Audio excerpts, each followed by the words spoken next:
Good afternoon, I'm Shehab Khan. A drive-by shooting which has left a 7-year-old girl seriously ill in hospital has been described as a senseless act of violence. The girl and 5 others were shot as they were leaving a funeral service close to Euston Station in central London.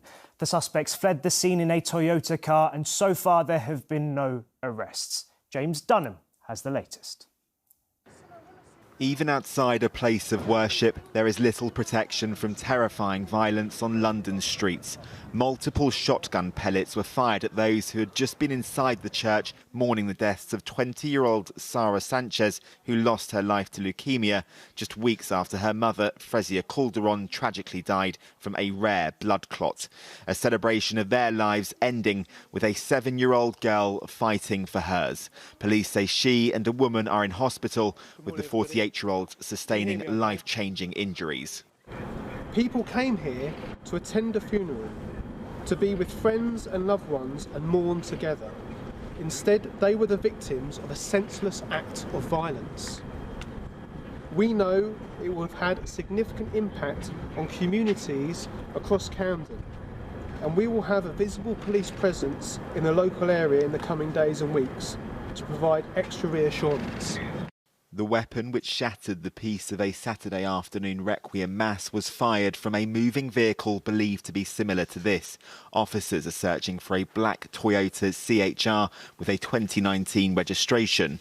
Overnight, forensic officers were at the crime scene carrying out a careful examination, collecting crucial clues.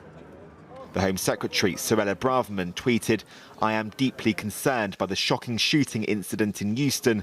The Met Police have my full support to conduct a thorough investigation and catch those responsible for this terrible crime." Detectives say they will do everything possible to identify the attackers and determine what led to such a distressing act of brutality. James Dunham, ITV News. Sejal Carrier is at the scene this lunchtime. Sejal, what further details do you have? Well, police say they're still not clear on a motive for this shooting or why anyone would open fire on a crowd of mourners gathered outside a church. After the shots were fired, we've been told that there was panic, that there was chaos, that there were people running everywhere, some seeking shelter inside a church. 6 people were injured, 4 women, and of course those 2 young children, just 12 and 7. There is a sense of shock, there is a sense of disbelief in this community. This church sits in the heart of life here. Next door is a food bank. All around there are blocks of flats. And what many are really struggling to understand is how people who had gathered to be with each other, to mourn the lives of these 2 young women, could end up being at the centre of such a shocking sense of violence. Sejal, thank you. A plane carrying 72 people has crashed in Nepal, killing at least 68. The Yeti Airlines flight from the capital Kathmandu to the tourist town of Pokhara crashed into a hillside as it came into land. The Himalayan country has a record of air accidents. The weather can change suddenly, and airstrips are typically situated in difficult-to-reach mountainous areas. The search operation has been suspended for the day. The Labour leader has warned the NHS must reform or die. Writing in the Sunday Telegraph, he outlined his plans for overhauling it. Sir Keir Starmer called the situation for patients intolerable and dangerous and said the idea that the NHS is still the envy of the world plainly wrong. Our political correspondent David Wood spoke to Sir Keir this morning and joins me now.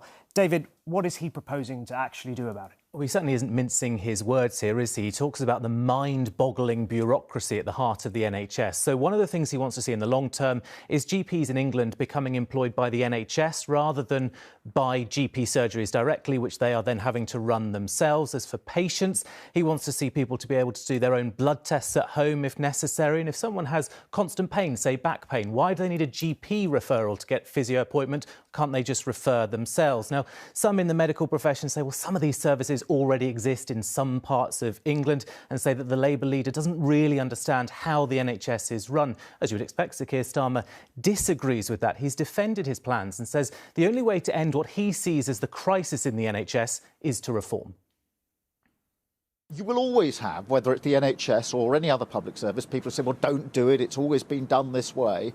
They're nearly always wrong. Of course, there will be, challenges whenever you reform something. But frankly, if you don't reform the NHS, then I fear it will die.